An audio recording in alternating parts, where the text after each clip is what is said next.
সাথে থেকে ধারাবাহিকভাবে লড়াই সংগ্রাম করেছে এবং এই লড়াই করতে গিয়ে জেলে গিয়েছে, মামলার শিকার হয়েছে, বারবার হামলার শিকার হয়েছে। কিন্তু ছাত্র সমাজের যে বৈষম্যের বিরুদ্ধে মেধাভিত্তিক বাংলাদেশ বিনির্মাণের জন্য যে কোটার বিরুদ্ধে আমরা আন্দোলন করেছিলাম, কোটা সংস্কারের দাবিতে আন্দোলন করেছিলাম, আমরা সেখান থেকে সরে আসি নাই। সেই আন্দোলনে আমাদের অন্যতম সিপাহসালার ছিল কুড়িগ্রামের কৃতি সন্তান, বাংলাদেশ ছাত্র অধিকার পরিষদের সভাপতি বিনিয়ামিন মোল্লা। তার পারিবারিক একটি অনুষ্ঠানে মূলত কুড়িগ্রামে গতকালকে আমরা এসেছিলাম। সেখান থেকে আজকে একদিন এই সফরকে বর্ধিত করে আপনাদের মাঝে আসা। প্রথমে আল্লাহর কাছে শুকরিয়া জ্ঞাপন করছি যে আপনাদের মাঝে আসার সুযোগ করে দিয়েছেন। দ্বিতীয়ত আপনাদেরকে ধন্যবাদ জানাচ্ছি, সংক্ষিপ্ত সময়ের মধ্যে আপনারা একটা ভালো প্রোগ্রাম আয়োজন করেছেন। সকালবেলাতে আমরা রংপুরের গঙ্গাচড়া উপজেলা অডিটোরিয়ামে আরো একটি প্রোগ্রামে অংশ নিয়েছি। স্বাভাবিকভাবেই প্রোগ্রামগুলো নির্ধারিত না থাকায় একটু সময় এদিক সেদিক হয়েছে, অনেকে বিরক্ত হয়েছেন, তার জন্য আবারও দুঃখ প্রকাশ করছি। যেহেতু আপনাদের সামনে এসেছি এবং গণ অধিকার পরিষদের মতো একটি উদীয়মান রাজনৈতিক দলের নেতৃত্বে আছি, সুতরাং গণ অধিকার পরিষদ এবং বর্তমান রাজনৈতিক প্রেক্ষাপট নিয়ে দু চারটি কথা আপনাদের সামনে বলতে চাই। বাংলাদেশের গত 16 বছরের আওয়ামী দুঃশাসন আপনারা দেখেছেন। আওয়ামী ফ্যাসিবাদের জাতাকলে সারা দেশের ন্যায় এই নীলফামারীর করেছে। তারা খুব ভালো করেই জানে তাদের জন্য দিনটি কেমন ছিল। এই এলাকারই তো কত মানুষ শুধুমাত্র বিরোধী দলের রাজনীতি করার কারণে হামলা, মামলা, জেল, জুলুম, গুম, ক্রসফায়ার, এমন কোন নির্যাতন নিপীড়ন নাই যার শিকার হয় নাই। মাগরিবের নামাজের পরে মসজিদ থেকে বের হচ্ছিলাম, তখন একজন পুলিশ সদস্য ভাই বলল, ভাই ওসি সাহেব আপনার সাথে দেখা করবে। আমরা কথা বললাম, উনি সৌজন্য বিনিময় করলেন। তো আন্তরিকতা ভালো লাগলো। স্বাভাবিকভাবেই আমরা একটি রাজনৈতিক দলের নেতৃত্ব দিচ্ছি। ঢাকা বিশ্ববিদ্যালয়ে দীর্ঘ 28 বছর পরে ডাকসুর নির্বাচন হয়েছে। শিক্ষার্থীরা ভোট দিয়ে ভিপি বানিয়েছে, তাদের নেতা বানিয়েছে। কাজে একটা রাজনৈতিক দলের নেতা হিসেবে যারা প্রজাতন্ত্রের কর্মচারী, তাদের কাছ থেকে তো একটা সৌহার্দ্য, সম্প্রীতি, সম্মান আমরা আশা করতে পারি। আমার কাছে আবার মনে পড়ছিল যে গত 16 বছরে অনেক জায়গায় আমরা এরকম প্রোগ্রাম করতে গেছি, পুলিশ এসে বলছে প্রোগ্রাম করা যাবে না, এই এলাকায় প্রোগ্রাম করা যাবে না। ভিন্ন মাছেরা, বিএনপি, জামাত, গণ অধিকার ছোটখাটো একটা মিছিল প্রোগ্রাম করলো, কি নাম দিত যে তারা জঙ্গিবাদী কার্যক্রম করবে, তারা নাশকতা করবে, সহিংসতা করবে, ধরে নিয়ে এই মামলা। এই ঘটনা ঘটেছে না, অহরহ ঘটেছে। আজকে সেই পুলিশের চিত্র উল্টা। এটা হচ্ছে নতুন বাংলাদেশ। এটা সম্ভব কারা করেছে? আপনারা করেছেন, আমরা করেছি, আমরা সবাই মিলে করেছি। পুলিশ জনগণের বন্ধু। পুলিশের এসপি, ওসি, ইউনো, ডিসি, তাদের বেতন হয় আপনার আমার জনগণের ব্যাড ট্যাক্সের পয়সায়। তাদেরকে বলা হয় প্রজাতন্ত্রের কর্মচারী। তারা জনগণের সেবায় কাজ করবে, জনগণের সুখ দুঃখে পাশে থাকবে। কিন্তু গত 16 বছরে এই প্রশাসনকে দলীয়করণ করে এমন প্রশাসনে পরিণত করেছে, এটি ছিল আওয়ামী প্রশাসন, বাকিদের জন্য ছিল আতঙ্কের প্রশাসন। আজকে এই গণ অভ্যুত্থান পরবর্তী আমরা যে নতুন বাংলাদেশ বিনির্মাণের কথা বলছি, আমরা সেখানে বলছি পুলিশ কিংবা প্রশাসনে কোন রাজনৈতিক দলীয়করণ চলবে না। পুলিশ এবং প্রশাসন চলবে দক্ষতা, পেশাদারিত্বের ভিত্তিতে। জনগণের প্রতি কমিটেড থেকে তারা কাজ করবে। সেই জনগণ বিপদে পড়ে তাদের কাছে প্রতিকারের জন্য করে, কে বিএনপি করে, কে জামাত করে, কে গণ অধিকার পরিষদ করে, কে কোন দল করে, সেইটা দেখবে না। তারা দেখবে তারা বাংলাদেশের নাগরিক এবং যে অঞ্চলের প্রশাসন সেই অঞ্চলের উনি ব্যক্তি এবং লোক। এই রকমের একটা জনবান্ধব প্রশাসন আমরা রাষ্ট্র সংস্কারের মাধ্যমে গড়ে তুলতে চাই। এটি হচ্ছে আগামী নতুন বাংলাদেশ আমাদের প্রত্যাশা। এই নতুন বাংলাদেশ গড়ার জন্য লড়াই। আজকে নীলফামারী তথা বৃহত্তর উত্তরবঙ্গের সবচেয়ে বড় মেডিকেল কিংবা চিকিৎসা প্রতিষ্ঠান হচ্ছে রংপুর হসপিটাল, বিভাগীয় পর্যায়ের। এই যে একটা বিভাগের হসপিটাল, আপনারা কি বলতে পারবেন যে এইখানে গিয়ে আপনারা পরিপূর্ণ চিকিৎসা সেবা পান? আপনাদেরকে আবার ছুটতে হয় ঢাকায়। বাংলাদেশের বর্তমানে 8টা বিভাগ, তো এই 8টা বিভাগ কিংবা আরো প্রস্তাবিত বিভাগ সহ মোট 10টা বিভাগ হবে। এই 10টা বিভাগে যদি 10টা ভালো মেডিকেল কলেজ এবং ওই বিভাগের মানুষের চিকিৎসা সেবা নিশ্চিত করার জন্য 10টা ভালো প্রতিষ্ঠান না থাকে, এর চেয়ে আর দুর্ভাগ্য কি হতে পারে?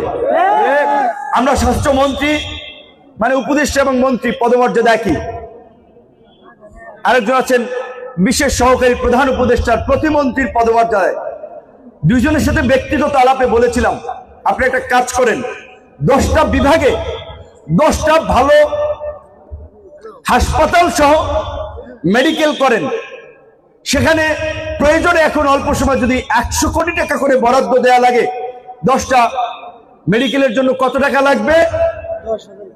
1000 কোটি টাকা। তো এই 1000 কোটি টাকা রাষ্ট্রের কাছে খুব বেশি কিছু না। 7 লক্ষ কোটি টাকা বাজেট হয়েছে গতবারও। এইবারের সম্ভাব্য বাজেট হবে 8 লক্ষ কোটি টাকা। কিন্তু তো 1000 কোটি টাকা কিচ্ছু না। বাংলাদেশের এমন অনেক সিসকে নেতা ছিল আওয়ামী লীগের আমলে, যে একাই 20-30 হাজার কোটি টাকা পাচার করে দিয়েছে। তাহলে 18 কোটি মানুষের চিকিৎসা সেবার জন্য 10টা বিভাগে যদি আমরা 1000 কোটি টাকা বরাদ্দ দেই, মামুলি ব্যাপার। বললাম যে এক সালমান এফ রহমান, যাকে পত্র পত্রিকায় অনেক মানুষ দরবেশ বলে আখ্যায়িত করেছিল, সেই দরবেশই প্রায় 50,000 কোটি টাকা গায়েব করে নিয়ে গেছেন। টিকে হালদার নামে একজন আপনার ব্যাংকার ইন্ডিয়া পালাই গেছে, একাই 10,000 কোটি টাকা পাচার করে নিয়ে গেছে। তাহলে 10টা বিভাগে তো আপনার 100 কোটি টাকা প্রত্যাশা ছোট ব্যাপার। তো যাই হোক, আমরা যেটা বলছিলাম যে বাংলাদেশের মতো একটা দারিদ্র্যপীড়িত গ্রামীণ জনগোষ্ঠী, তাদের চিকিৎসা সেবার জন্য কেন সবাইকে শহরে ছুটতে হবে? কারণ যে এই বিভাগীয় পর্যায়ে 50 বছরে তো সেই মানের একটা প্রতিষ্ঠান, বিভাগীয় পর্যায়ে একটা প্রতিষ্ঠান গড়ে তুলতে পারে নাই। অথচ প্রত্যেকটা বিভাগ থেকে তো এই 50 বছর অন্তত এভারেজ 50 জন তো মন্ত্রী হয়েছে প্রায়। কিন্তু এই বিষয়ে তাদের খেয়াল নাই, কারণ তাদের ঠান্ডা লাগলে, জ্বর কাশি হলে তারা চিকিৎসা নেয় সিঙ্গাপুর, থাইল্যান্ড, মালয়েশিয়া।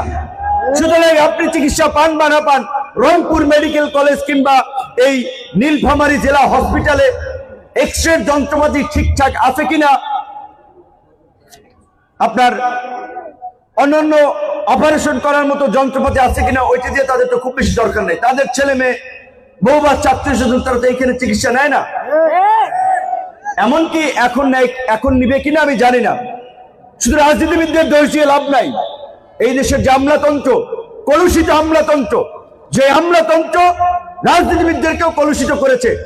এই যে জেলা পর্যায়ের এসপি এবং ডিসি সাহেবরা, তারা কি জেলা হসপিটালে চিকিৎসা নেন? তাহলে জেলা পর্যায়ের যে হসপিটাল, সেটার মান উন্নয়ন কিভাবে হবে?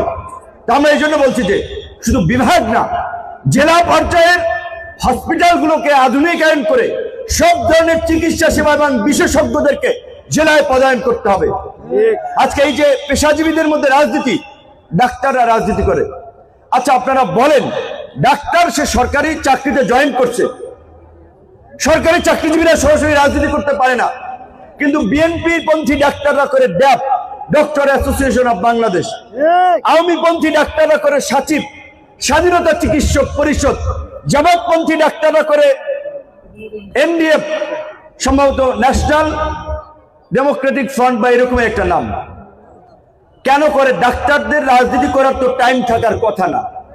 বাংলাদেশের ডাক্তাররা নাকি রোগী প্রতি একজন রোগীকে সময় দেয় মাত্র 18 সেকেন্ড, তাহলে সে রাজনীতি করবে কখন? তারপরেও তারা বিএনপির নামে আছে, জামাতের নামে আছে, আওয়ামী লীগের নামে আছে। কারণ ভালো জায়গায় পদায়ন, বদলি, সুযোগ সুবিধা নেওয়া। একইভাবে শিক্ষকরা, কেউ জাতীয়তাবাদী শিক্ষক ফোরাম, মুক্তিযুদ্ধের চেতনাধারী শিক্ষক ফোরাম, আমিপন্থী, নীল, সাদা, এরকম বিভিন্ন নামে শিক্ষকদের সংগঠন আছে। শুধুমাত্র তারা রাজনীতি করে কেন? ভালো জায়গায় পদায়ন, সুবিধা নেওয়া। এই কারণে প্রকৃত অর্থে সরকারি কর্মকর্তা, কর্মচারী এবং পেশাজীবীদেরকে যদি রাজনীতির বাইরে রাখা যায়, এই দেশের চেহারা বদলে যাবে। শিক্ষকদের কাছে বিএনপির নেতার সন্তান কিংবা জামাতের সন্তান, আওয়ামী লীগের বলেন, যা রাজনৈতিক দল, সকলের কাছেই তারা শিক্ষক। শিক্ষকের কোনো রং থাকা উচিত না।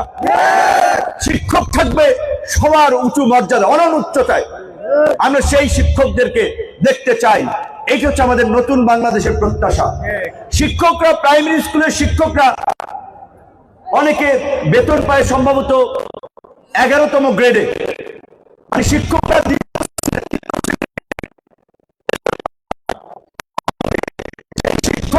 জাতি গড়ার কারিগর, সমাজ জাতি করবে সেই শিক্ষক দ্বিতীয় তৃতীয় শ্রেণীর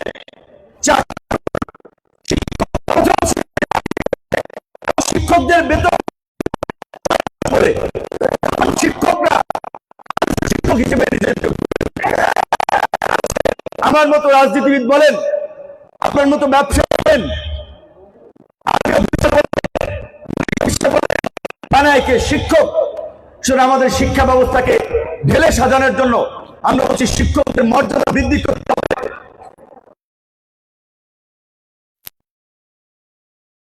তাদের সুযোগ সুবিধা নিশ্চিত করতে হবে। সরকারি কর্মকর্তা কর্মচারীরা যেন রাজনীতির পেছনে না ছুটে তাদেরও বেতন বাড়িয়ে দেন, কিন্তু কোন সরকারি অফিস যেন ঘুষ এবং দুর্নীতি না চলে।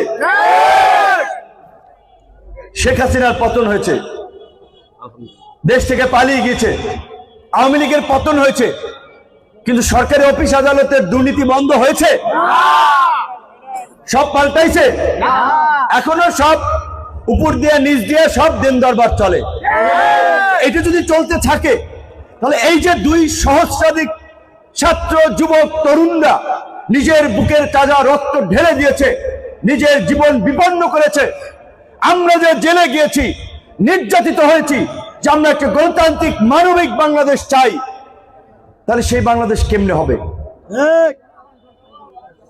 5ই আগস্টের পূর্বে জুলাই গণ অভ্যুত্থানে বিএনপি, জামাত, গণ অধিকার, ইসলামী আন্দোলন, বাম ডান বিভিন্ন রাজনৈতিক দল সবাই এক বিন্দুতে মিলিত হয়েছে। শেখ হাসিনার পতন ঘটাতে হবে, গণতন্ত্র ফিরিয়ে আনতে হবে। আজকে শেখ হাসিনার পতন হয়েছে, এখন বিএনপির লাইনে, জামাতের লাইনে, গণ অধিকার পরিষদ গণ অধিকারের লাইনে নিজেদের মধ্যে অনেক জায়গায় মুখোমুখি হয়ে যাচ্ছে।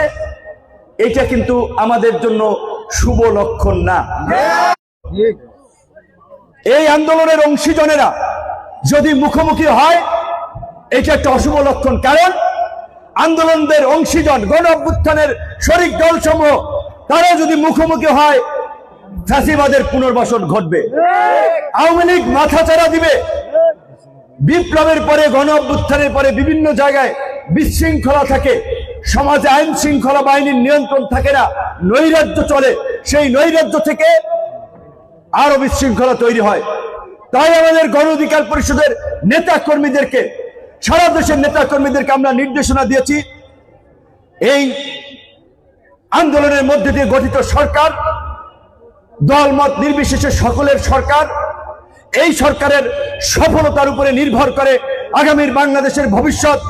এই সরকারের ব্যর্থতার উপরে নির্ভর করবে আগামী এই জাতির ভবিষ্যৎ। কাজে এই সরকারকে কোনোভাবেই ব্যর্থ হতে দেওয়া যাবে না। এই সরকারকে সফল করতে হলে প্রশাসনকে শক্তিশালী করতে হবে। প্রশাসনকে আপনারা সবাই সহযোগিতা করবেন, কিন্তু কিছু কিছু জায়গায় প্রশাসনের বিরুদ্ধে আমরা অভিযোগ পাই যে তারা আগের মতো কেউ আওয়ামী লীগ নিয়ে চলছে, এখন আবার কোন কোন দলের প্রতি প্রীতি দেখাইয়া সেই দলকে নিয়েই আবার খাতির করে অন্যদেরকে এক্সক্লুড করে অন্যদেরকে তোয়াক্কা না করে একটা দলীয় ভূমিকায় আবার অবতীর্ণ হতে চায়। সেই সব প্রশাসনের কর্মকর্তা কর্মচারীদেরকে হুঁশিয়ারি দিয়ে বলতে চাই, প্রশাসনে যারা দলবাজি করবেন তারা চাকরি ছেড়ে রাজনীতি করুন, প্রশাসনে কোনো দলবাজি চলবে না। এবং এই বিএনপি জামাত গণ অধিকার বিভিন্ন রাজনৈতিক দলের নেতৃবৃন্দদেরকে বলবো, শেখ হাসিনা চলে গিয়েছে, আওয়ামী লীগ চুপচাপ আছে, তার মানে এটা না আওয়ামী লীগ হাওয়া হয়ে গিয়েছে। এই যে 16 বছরে প্রায় 2.5 থেকে 3 কোটি মানুষকে তারা কোটিপতি বানিয়েছে, অবৈধভাবে সুযোগ সুবিধা দিয়ে এক একজনকে অনেক টাকা পয়সার সম্পদের মালিক বানিয়েছে। টাকা পয়সা দিয়ে এদেশে অনেক কিছু নিয়ন্ত্রণ করা যায়, এইটা আমরা চাই না, কিন্তু এটা বাস্তব। সুতরাং আজকে এই গণ অভ্যুত্থানকারী দল সমূহের বিভক্তি এবং বিভাজন আওয়ামী লীগকে শক্তি যোগাবে। এই পরিস্থিতির পরে যেখানে এখনো রাজপথ থেকে শহীদের রক্তের দাগ শুকায় নাই, হাসপাতাল থেকে মানুষের আহাজারি বন্ধ হয় নাই, এখনো কারো স্ত্রীর চোখ দিয়ে পানি ঝরছে, বাবা মা তার সন্তানের জন্য কান্না করছে, এই পরিস্থিতির মধ্যেও আওয়ামী ফ্যাসিবাদের আস্ফলন আমরা দেখতে পাচ্ছি। আজকে নাকি হরতাল ডেকেছে, মাঝে মাঝে এই তারা আওয়াজ দেয়, ফাঁকা আওয়াজ। সেজন্য আমরা বলছি যে আওয়ামী লীগ বিভিন্ন দল,